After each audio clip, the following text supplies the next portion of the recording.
કૃષ્ણ. આજે આપણે બનાવીશું સ્વીટ કોર્ન ક્રિસ્પી ભજીયા. તો એના માટે આપણે જોશે 1 કપ મકાઈ, કોથમરી, બેસન, અડધો કપ બેસન લીધું છે, સ્વાદ પ્રમાણે નમક, અડધો કપ જેટલું કેપ્સિકમ લીધું છે, આદુ મરચાં સમારીને લીધા છે 4-5, અને આદુનો નાનો ટુકડો લીધો છે, અને ચીલી ફ્લેક્સ અને ઓરેગાનો. અને આમાં આપણે ડુંગળી લસણ પણ નાખી શકીએ છીએ, પણ આપણે નથી નાખતા, એમ બી પણ ટેસ્ટ સારો જ લાગશે. તો હવે આપણે એને તેલ ગરમ કરવા મૂકી દઈએ. તળવા માટે આપણે તેલ લીધું છે, તો તેલ આપણે પહેલાં ગરમ કરી લેશું. ને મકાઈ છે એ આપણે આવી રીતે બાઉલમાં કાઢી લેશું. એમાં આપણે ટેસ્ટ પ્રમાણે નમક લીધું છે,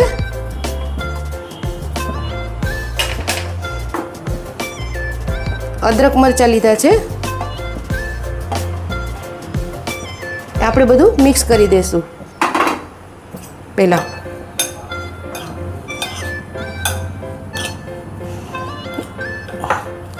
મકાઈના દાણા એકદમ કૂણા છે એટલે આપણે આખા લેશું તો બી ચાલશે, પણ ખમણીને લેવાની. મેં ચાકુથી બારીક ઓલી કરી લીધી છે. આ રીતે એકદમ મેશ થઈ જશે. અને નમક છે એ મિક્સ થઈ જશે.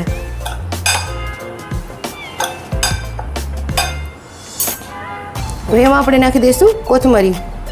કોથમરી આપણે જેટલી જોઈતી હોય એટલી નખાય, વધારે નાખીએ તો સારી લાગે. કેપ્સિકમ અડધો કપ. હવે એને આપણે મિક્સ કરીશું.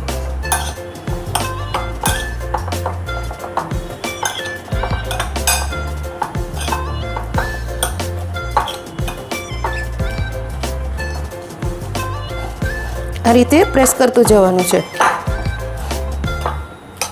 આમાં આપણે પાણીની લગભગ જરૂર નહીં પડે, કારણ કે એકદમ મોઇસ્ચર છોડશે. તેલનો ગેસ આપણે સ્લો કરી દઈશું. હવે એમાં આપણે જરૂર પ્રમાણે બેસન નાખતા જઈશું. 1/2 કપ મેં લીધું છે, તો આપણે હાથેથી જ કરવું પડશે, એટલે આપણે બાઇડિંગની ખબર પડે.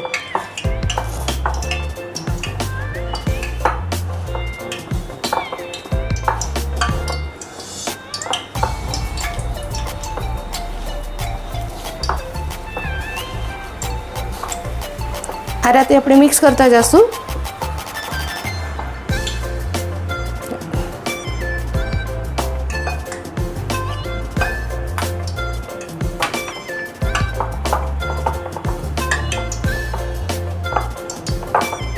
આમાં આપણે ચીલી ફ્લેક્સ અને ઓરેગાનો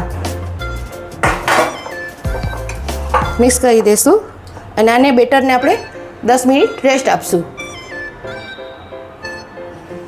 તો હવે આપણું બેટર તૈયાર થઈ ગયું છે. એમાં આપણે નાખીશું હિંગ. આમાં લાલ મરચું, હળદર, ધાણા જીરું નાખવું હોય તો નાખી શકાય, પણ આ ટેસ્ટમાં ખૂબ જ સરસ લાગે છે. અને એમાં આપણે નાખીશું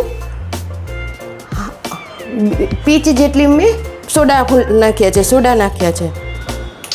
અને એમાં તેલ. હવે આપણે આને મિક્સ કરી લઈશું.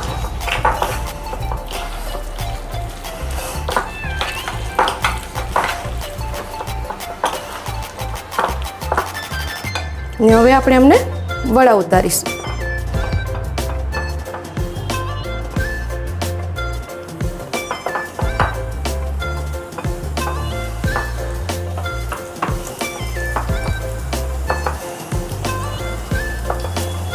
આમાં ગોળ શેપ કે એવું નથી આવતું.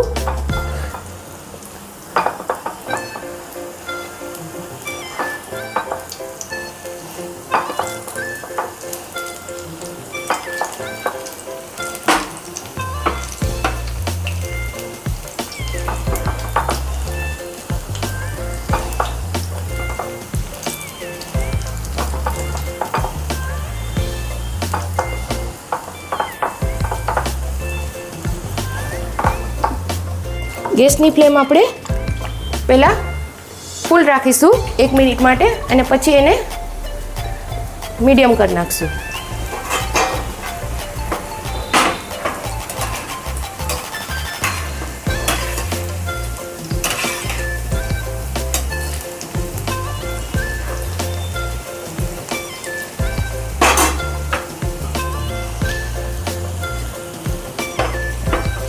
આ ભજીયા એકદમ ક્રિસ્પી ચા સાથે, ચટણી સાથે સારા લાગે છે અને ચીલી સોસ સાથે તો એકદમ સરસ લાગે છે.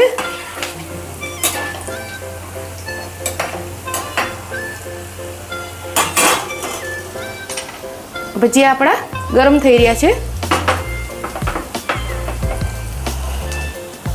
હવે આને આપણે ક્રિસ્પી થવા દેશું.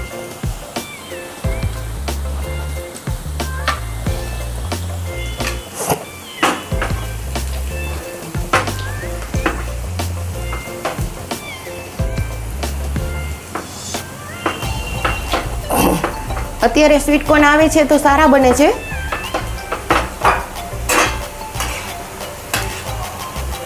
આપણા ભજીયા ક્રિસ્પી થઈ રહ્યા છે. તો તૈયાર છે આપણા ક્રિસ્પી કોર્નવાળા. એને મેં ચીલી સોસ સાથે ગાર્નિશિંગ કર્યા છે. બહુ ટેસ્ટમાં સરસ લાગે છે. તો તમે પણ બનાવીને ટ્રાય કરજો અને મને કોમેન્ટ કરીને કહેજો કે તમને મારી રેસીપી કેવી લાગે છે. અને જો તમને મારી રેસીપી પસંદ આવતી હોય તો મારી ચેનલને લાઈક કરો, શેર કરો અને સબસ્ક્રાઈબ કરો. બધાને જય શ્રી કૃષ્ણ.